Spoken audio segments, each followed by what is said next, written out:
Assalamu alaikum everyone. Welcome to the first video of English Huddle. আজকে আমরা শিখব preposition. Preposition শুরু করার আগে সবার মাথায় একটা কোয়েশ্চেন আসে, সেটা হচ্ছে preposition কি? এটা কি আসলে খায় নাকি মাথায় দেয়, তাই না?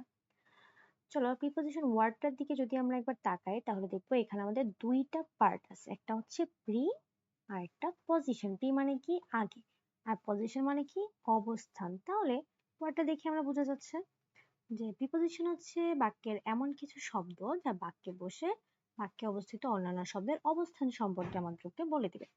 এখানে একটা সুন্দর করে আমি প্রিপোজিশনের ডেফিনিশন লিখে দিয়েছি, যেখানে বলছি যে a preposition is a word that shows the relationship between a noun or pronoun and another word in the sentence. Okay, যে প্রিপোজিশন হচ্ছে এমন কিছু শব্দ যা বাক্যে বসে বাক্যের নাউন প্রোনাউন অথবা এবং অন্যান্য শব্দের সাথে তার সম্পর্ক বলে দেয়। কি ধরনের সম্পর্ক বলে? It often tells us about place, time, direction or how things are related. মানে এটা আমাদেরকে তাদের জায়গা বা অবস্থান, সময়, ডিরেকশন মানে কি দিক, এবং তা কিভাবে অন্যের সাথে সম্পর্কযুক্ত সেটা বলে দেয়। এইটুকু দেখলে আমাদের মোটামুটি ভাবে আইডিয়া আসে যে what are the common types of preposition, অর্থাৎ প্রিপোজিশনের কমন টাইপস গুলো কি কি। প্রিপোজিশন অনেকগুলো টাইপস আছে, সেখান থেকে 5টা কমন টাইপস এখানে লিখে দিয়েছি। Preposition of place. Preposition of place মানে কি, যে সকল প্রিপোজিশন আমাদেরকে জায়গা সম্পর্কে বলবে, যেমন আন্ডার, ওভার, ইনসাইড, ইন। তারপর আছে কি preposition of time. Preposition of time হচ্ছে সময়, যা আমাদেরকে সময় সম্পর্কে বলে। Before, after, within. Preposition of direction হচ্ছে যা আমাদেরকে দিক সম্পর্কে বলবে, টু, ইনটু, থ্রো। এছাড়া আরো দুইটা অনেক কমন প্রিপোজিশন অফ ডিরেকশন রয়েছে আমাদের, সেই দুইটা হচ্ছে আপ এন্ড ডাউন। এগুলো হচ্ছে আমাদের প্রিপোজিশন অফ ডিরেকশনের মধ্যে পড়বে। তারপরে কি আছে, আমরা বলেছিলাম কি place, time, direction and how things আর রিলেটেড। ডেফিনিশনে বলেছিলাম কি যে সেটা আমাদেরকে অন্যান্য শব্দের সাথে কিভাবে সম্পর্কিত সেটাও বলবে। তাহলে সেই কিভাবে সম্পর্কিত বলা ওয়ার্ডগুলোকে আমরা বলছি preposition of manner. With, by, for, of, এই যে ওয়ার্ডগুলো আছে যেগুলো আমাদেরকে অন্যান্য শব্দের সাথে কিভাবে নাউন প্রোনাউন সম্পর্কিত সে সম্পর্কে বলে দেয়, তাদেরকে আমরা বলছি প্রিপোজিশন অফ ম্যানার। এছাড়া আমাদের কিছু শব্দগুচ্ছ রয়েছে যা প্রিপোজিশন হিসেবে কাজ করে, তাদেরকে প্রিপোজিশনাল ফ্রেজও বলা হয়। Prepositional phrase. এই প্রিপোজিশনাল ফ্রেজ গুলোকে আমরা বলছি কমপ্লেক্স প্রিপোজিশন। যেমন ইন ফ্রন্ট অফ মানে কি সামনে, নেক্সট টু পাশে, তারপরে বাই মিনস অফ। এই যে শব্দগুচ্ছগুলো থাকে বা প্রিপোজিশনাল ফ্রেজ থাকে তাদেরকে আমরা বলছি কমপ্লেক্স প্রিপোজিশনস। এবার চলো আমরা দেখে নেই কিছু কমন প্রিপোজিশন, তাদের ইউজেস এবং মনে রাখার শর্ট টেকনিক্স। ধরো এটা যদি একটা বক্স কিংবা রুম হয় এবং তার মধ্যে যদি কোনো কিছু আমরা রাখি, তাহলে তার ক্ষেত্রে প্রিপোজিশন কি হবে? ইন অথবা ইনসাইড। ইন মানে কি মধ্যে, এবং ইনসাইড শব্দের অর্থ হচ্ছে ভিতরে। চলো একটা এক্সাম্পল দেখে আসি। এটা একটা বক্স যার ভিতরে আমাদের একটা বিড়াল আছে, যার মধ্যে একটা বিড়াল আছে, তাহলে তার ক্ষেত্রে প্রিপোজিশন আমাদের কি হবে? ইন অথবা inside. Example, the cat is in the box. বিড়ালটি বক্সের মধ্যে আছে। চলো এবার দেখি কোনো কিছু যদি, এটা যদি আমাদের বক্স ধরি, হ্যাঁ, বক্সের সারফেসে লেগে যদি আমি কোনো কিছু রাখি, তাহলে তার ক্ষেত্রে প্রিপোজিশন কি হবে? অন। যেমন ধরো এটা একটা বিড়াল যা বইয়ের উপরে আছে, তাহলে তার ক্ষেত্রে আমাদের প্রিপোজিশনটা কি ব্যবহার করব আমরা? On. The cat is on the books. এটা যদি একটা রুম ধরি আমরা, আর এটাকে যদি একটা দরজা ধরি, এখানে একটা ছেলে আছে যে রুমের ভিতরে প্রবেশ করছে। এরকম কোনো কিছুর ভিতরে প্রবেশ করার ক্ষেত্রে, ভিতরে প্রবেশ, ভিতরে প্রবেশ করার ক্ষেত্রে আমাদের ওয়ার্ডটা হচ্ছে ইনটু। তাহলে আমাদের এক্সাম্পলটা কি হবে? The man is entering the room. লোকটি রুমের ভিতর প্রবেশ করছে, তাহলে কি entering into the room. Okay,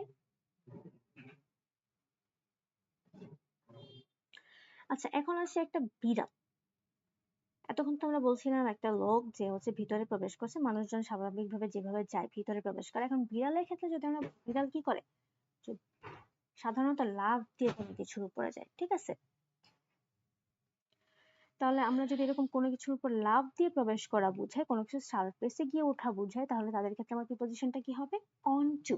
Example, the cat jumped onto the table. এবার ধরো উপরে যদি আমরা বলি, উপরের ক্ষেত্রে এখন এতক্ষণ আমরা দেখলাম যে লেগে থাকলে সেক্ষেত্রে অন হয়, কিন্তু সবকিছু তো আর লেগে থাকে না। যেমন আমাদের মাথার উপর ফ্যান থাকে, তারপরে ধরো একটা লাইট যদি তোমার উপর আমার থাকে, আমি লাইটটাই মোট থাকতে পারছি না, মোটামুটি হয়েছে আই গেস। আচ্ছা, এরকম লাইট, ফ্যান, তারপরে হচ্ছে ক্লক, এদের ক্ষেত্রে আমাদের প্রিপোজিশনটা কি আসবে? মোটামুটি হয়েছে, হ্যাঁ। এদের ক্ষেত্রে আমাদের প্রিপোজিশনটা কি হবে?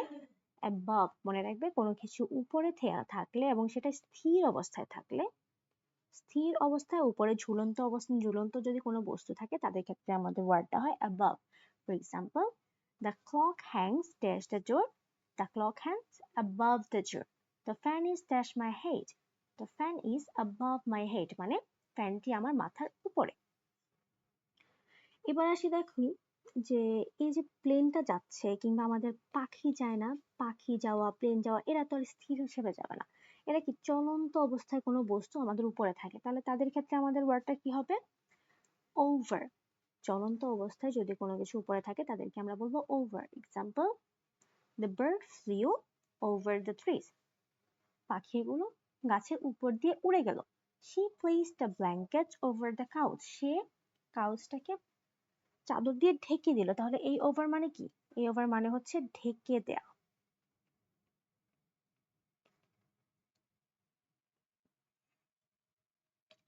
এবার আসি, কোনো কিছুর নিচে থাকলে আমাদের কি কি হয়? Below, under, beneath. যেখানে বিনিথ হচ্ছে একটা পয়েটিক ওয়ার্ড, এটা সাধারণত কবিরা ইউজ করে, অনেক পশ একটা শব্দ। এক্সাম্পল দেখে নিই আমরা, চলো। The cat is under the table, মানে বিড়ালটি টেবিলের নিচে আছে। The temperature is below average, তাপমাত্রা গড়ের নিচে আছে। কোনো কিছু পাশে থাকলে আমাদের দুইটা ওয়ার্ড ইউজ হয়, বিসাইড, নেক্সট টু, আরো একটা ওয়ার্ড ইউজ হয়, সেটা হচ্ছে বাই। যেমন তুমি যদি পুকুরের পাশে বসে থাকো তাহলে কি হবে? I am sitting by the pond, ঠিক আছে? বাই দ্য পন্ড, তখন আর বিসাইড হবে না। আচ্ছা চলো এক্সাম্পল দেখে আসি। ব্যাঙের পাশে কুকুর আছে, তাহলে আমাদের এখানে ওয়ার্ডটা কি আসবে? দ্য ডগ ইজ বিসাইড অথবা নেক্সট টু দ্য ফ্রগ। চলো এবার আসি, কোনো কিছু পিছনে থাকলে তাকে আমরা কি বলবো? পিছনে থাকা ওয়ার্ডটা হচ্ছে behind. behind মানে কি? পিছনে। For example, the man is hiding, লোকটি লুকিয়ে আছে, ড্যাশ দ্য ওয়াল, লোকটি কোথায় লুকিয়ে আছে? ওয়ালের পিছনে। তাহলে কি হবে? The man is hiding behind the wall, লোকটি ওয়ালের পিছনে লুকিয়ে আছে বা দেয়ালের পিছনে লুকিয়ে আছে। এবার ধরো এটা যদি আমরা তখন বলছিলাম রুম, সেখানে যদি কেউ যায়, কারো যাওয়া বোঝায়, যেমন আমরা বলি না স্কুলে যাওয়া, কলেজে যাওয়া, মার্কেটে যাওয়া, কোথাও যাওয়ার ক্ষেত্রে ভার্বটা হচ্ছে গো, কিন্তু প্রিপোজিশনটা কি হয় আমাদের? প্রিপোজিশনটা হচ্ছে টু।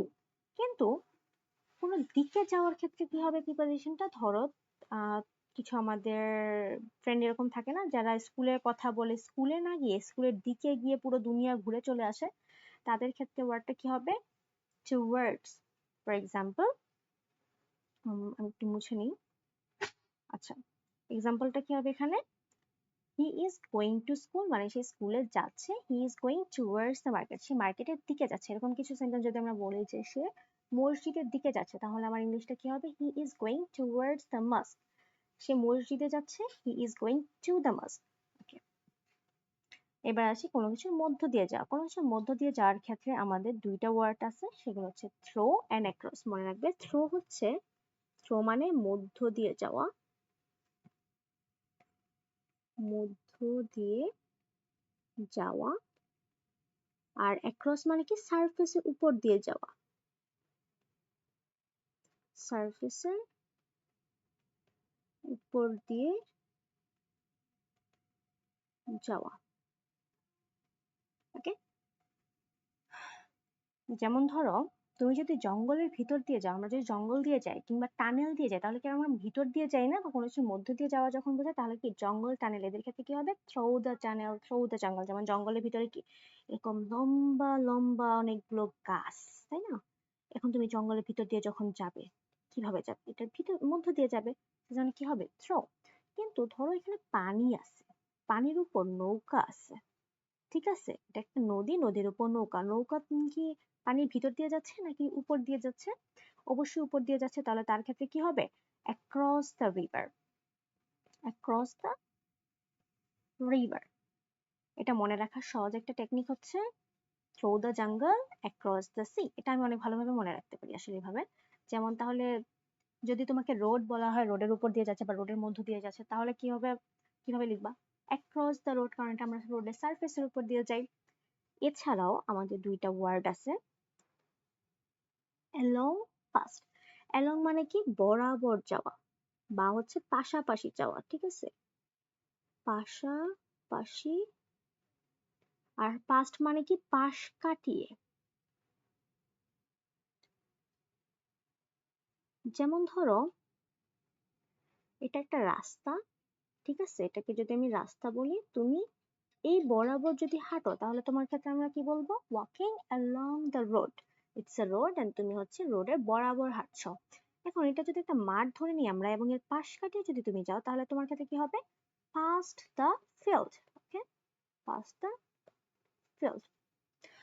যেমন ধরো আমরা অনেক সময় এমন হয় না, আমাদের অপছন্দের কিছু টিচারদেরকে দেখলে, ভাই দেখলেই তো এখন আমি হচ্ছে ক্লাস না করে চলে আসছি, আমাকে যদি বাই এনি চান্স রাস্তায় দেখে সে আমাকে ধরবে এখন, তা আমরা কি করব, তার দিকে তো আমরা যাব না, টু দ্য টিচার তো কখনোই হবে না, তাকে পাশ কাটিয়ে চলে যাব। তাহলে কি হবে I walked past the teacher. এটা মনে রাখার টেকনিকটা হচ্ছে along the coast, কোস্ট মানে উপকূল, পাস্ট দ্য ফিল্ড পাশ কাটিয়ে, মাঠের পাশ কাটিয়ে এবং উপকূল বরাবর। যেমন আমরা যদি শিপের কথা বলি, মানে জাহাজ, জাহাজ কিভাবে যায় উপকূল বরাবর, তাহলে কি হবে the ship sailed along the coast। এটা আমি এভাবে লিখে দিতে পারি the ship sailed along the coast। কি হবে sailed along।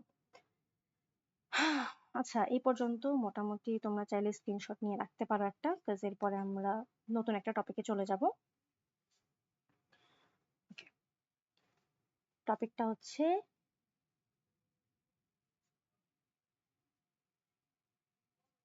Okay up and down, sorry. এবার আসি আমরা আপ এন্ড ডাউন। কিরকম, কোনো কিছু উপরের দিকে যাওয়ার ক্ষেত্রে কি হয় আমাদের আপ, এবং নিচের দিকে যাওয়ার ক্ষেত্রে ডাউন।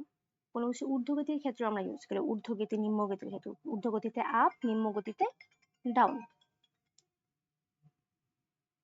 চলো এবার আসি আমাদের তিনটা কমন প্রিপোজিশন যেগুলো নিয়ে প্রায়ই ঝামেলায় পড়তে হয়।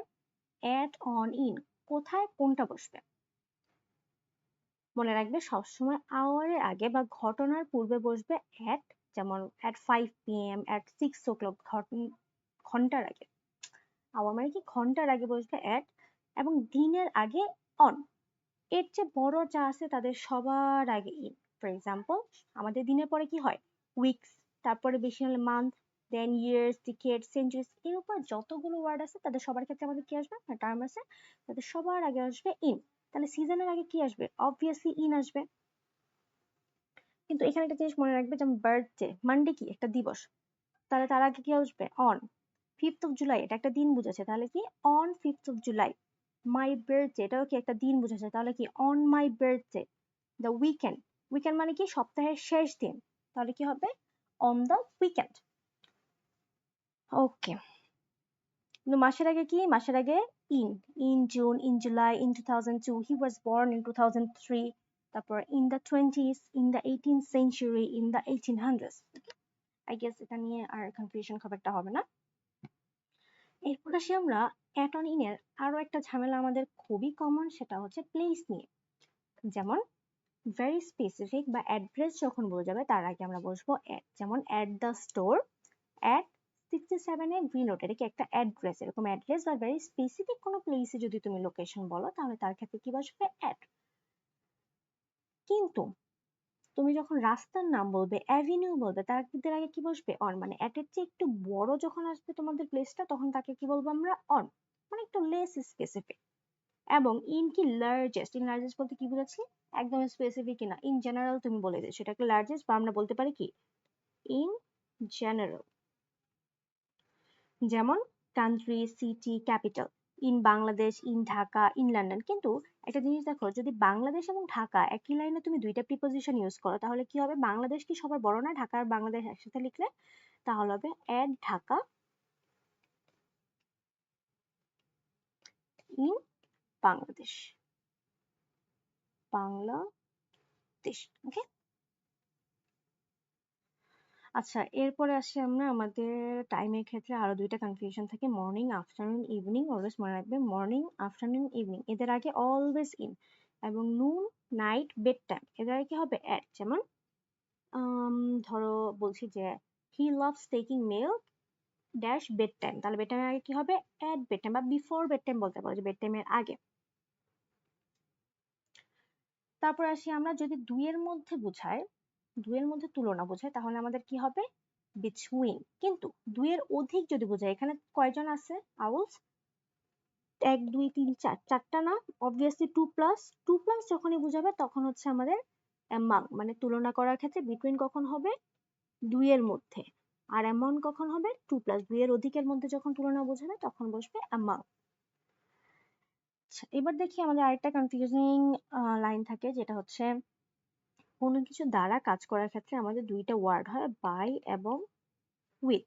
মনে রাখবে বাই অলওয়েজ পার্সনের আগে বা ব্যক্তির আগে বসবে, পার্সন বা ব্যক্তি। এবং উইথ হবে বস্তুর আগে। কারণ একটা জিনিস দেখো, তুমি যখনই বলছো যে কোনো একটা কাজ হয়েছে কোনো কিছুর দ্বারা, একটা লাঠি দ্বারা যদি কোনো কিছু কাজ করে, লাঠি তো নিজের পক্ষে কাজটা করা পসিবল না। বাই আমরা ইউজ করি কোথায়? প্যাসিভ সেন্টেন্সে। কিন্তু লাঠি কি, সরি, হ্যাঁ, বাই আমরা ইউজ করি হচ্ছে প্যাসিভ সেন্টেন্সে, যে কাজটা করেছে তার আগে। এখন লাঠির পক্ষে কি কাজটা নিজে করা পসিবল? তাহলে তার ক্ষেত্রে কি হবে? With. For example, the snake was killed by him with a stick, যে সে মেরেছে একটা লাঠি দ্বারা। ঠিক আছে, চলো এবার হচ্ছে আমাদের কিছু কমন প্রিপোজিশন আছে যেগুলোর মিনিংটা জানা একটু জরুরি, সেগুলো আমি একসাথে এখানে লিখে দিয়েছি। যেমন বিফোর মানে কি? আগে। আফটার পরে। এগেইনস্ট কি? বিরুদ্ধে। তারপরে অ্যারাউন্ড চারপাশে। আচ্ছা, আমি বলতে থাকি, তোমরা লিখে নিতে পারো।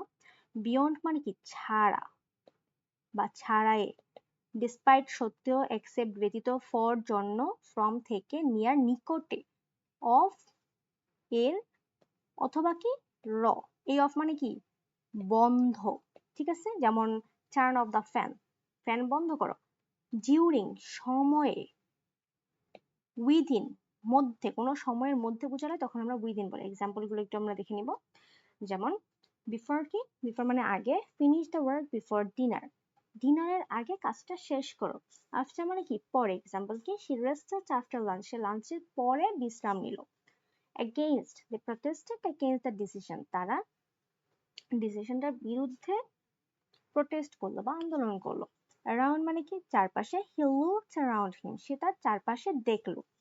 বিয়ন্ড, বিয়ন্ড মানে কি? ছাড়াই। His success is beyond our expectation, তার সফলতা আমাদের এক্সপেকটেশনেরও বাহিরে, মানে আমাদের এক্সপেকটেশন ছাড়াই তার সফলতা।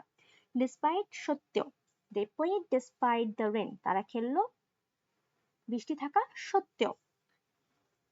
এই ডিসপাইট এর সাথে আরেকটা সিমিলার আমাদের প্রিপোজিশনাল ফ্রেজ আছে, সেটা হচ্ছে ইন স্পাইট অফ। ওকে, এটা আমরা সামনে দেখবো এই ওয়ার্ডটা। ডিসপাইট আর ইনস্পাইট অফ সিমিলার মিনিং, দুটার মানেই হচ্ছে সত্ত্বেও। তারপরে এক্সেপ্ট, এক্সেপ্ট মানে কি? ছাড়া। এভরিওয়ান কেম এক্সেপ্ট জন, এই এক্সেপ্ট মানে কি? যে জন ছাড়া সবাই এসেছে। যেমন ধরো তোমাকে যদি কোনো বার্থডে পার্টিতে ইনভাইট না করে, কি হচ্ছে? সবাইকে দাওয়াত দিছে, তোমাকে ছাড়া। কি বলবা? Everyone was invited except me. Okay, এটা আমার সাথে কখনো হয়নি আলহামদুলিল্লাহ। এবার আসি কি? ফর মানে কি? জন্য। The gift is for you, গিফটটা তোমার জন্য বা উপহারটি তোমার জন্য। ফ্রম মানে Dhaka, he came from Dhaka, সে ঢাকা থেকে এসেছে। নিয়ার মানে কাছে, he lives near the school, সে স্কুলের কাছাকাছি বাস করে। অফ এর, she is a friend of mine, সে আমার ফ্রেন্ড। অফ মাইন মানে কি? আমার ফ্রেন্ড। এই অফ মানে কি? এই অফ মানে বন্ধ, আর এই অফ মানে হচ্ছে এর। তাহলে এটা কি হবে? Please turn off the lights, যে লাইট গুলো বন্ধ করো। ডিউরিং সময়, ইট rain during the match, match হওয়ার সময় বা খেলার সময় বৃষ্টি হয়েছিল। নট নেসেসারি সম্পূর্ণ সময় জুড়ে, বাট খেলার সময় বোঝাচ্ছে। উইথিন মানে কি মধ্যে, finish the task within an hour, যে 1 ঘন্টার মধ্যে শেষ করবে। ঠিক আছে, এরপর আসে আমাদের দুইটা কনফিউজিং ওয়ার্ড, থ্রু আউট আর ডিউরিং। যে আমরা বলছি কি ডিউরিং মানে কি, আমরা আগেই দেখেছি ডিউরিং মানে হচ্ছে সময়, তাহলে থ্রু আউট বলতে কি বোঝে? থ্রু আউট হচ্ছে সম্পূর্ণ সময় জুড়ে, সম্পূর্ণ সময় জুড়ে। চলো আমরা একটা এক্সাম্পল দেখে আসি। It rained throughout the night মানে সমস্ত রাত জুড়ে বৃষ্টি হয়েছিল। It rained during the night, এটা মানে কি রাতের বেলায় বৃষ্টি হয়েছিল। ঠিক আছে, যদি সমস্ত সময় জুড়ে বোঝায় তাহলে আমরা ইউজ করব থ্রু আউট, এবং যদি জাস্ট ওই সময়ের মধ্যে কোনো একটা সময় মানে রাতের কোনো একটা সময়, নট নেসেসারিলি সমস্ত রাত জুড়ে, তাহলে কি হবে ডিউরিং। তারপর আমাদের আরো একটা কনফিউজিং পার্ট থাকে, সেটা হচ্ছে ফর আর সিন্স নিয়ে। যেমন ধরো যদি তোমাকে বলি যে 2 ঘন্টা যাবত বৃষ্টি হচ্ছে, তার মানে কি হবে it has been raining for 2 hours. তাহলে আমাদের ফরের মানে কি ধরে অথবা যাবত। যখনই আমরা বাংলাতে বলবো ধরে বা যাবত আসবে, সেখানে আমরা কি বসায় দেবো চোখ বন্ধ করে ফর। আর তাহলে সিন্স কখন আসবে অনির্দিষ্ট সময়ের ক্ষেত্রে, ফর কি নির্দিষ্ট সময়, নির্দিষ্ট সময়।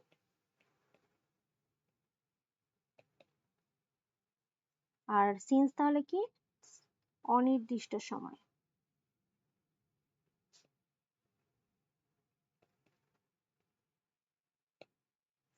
এটা বাংলা কি হবে হতে থেকে। যেমন it has been raining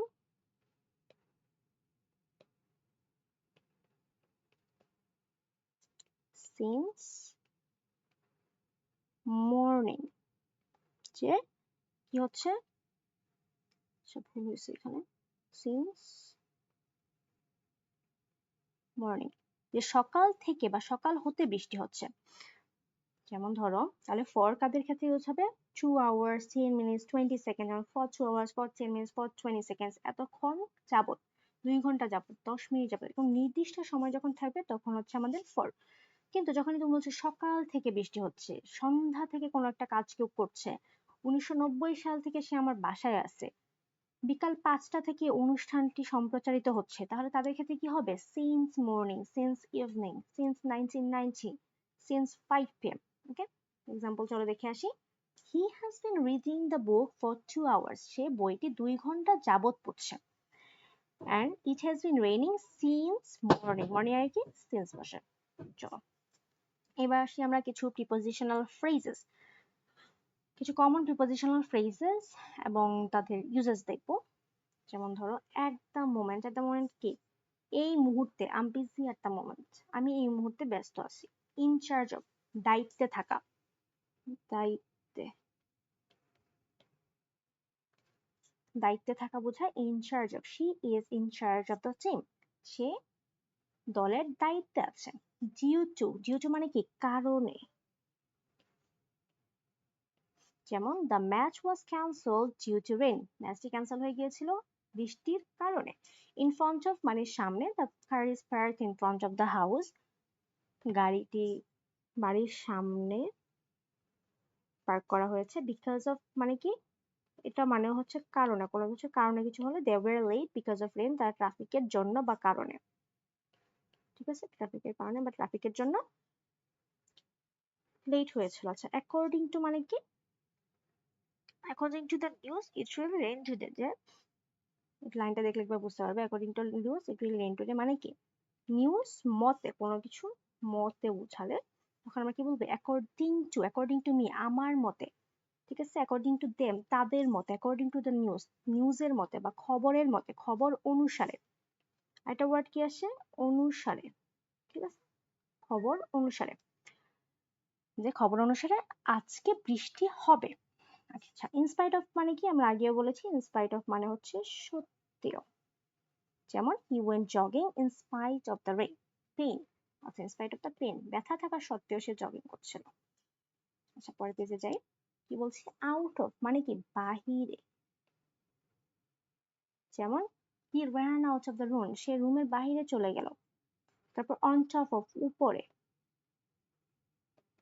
the keys are on top of the table, চাবিগুলো টেবিলের উপরে আছে।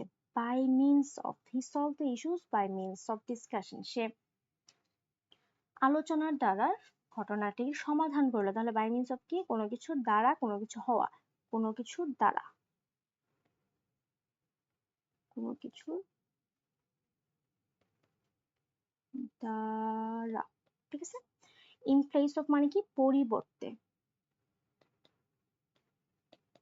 in place of এর আরো একটা আমাদের ওয়ার্ড আছে, সেটা হচ্ছে in lieu of। in lieu of মানে হচ্ছে পরিবর্তে আছে, অফটাকে আর একটু দূরে লিখি তাহলে সুন্দরভাবে লিখতে। in lieu of, ঠিক আছে। in lieu of মানে কি, পরিবর্তে।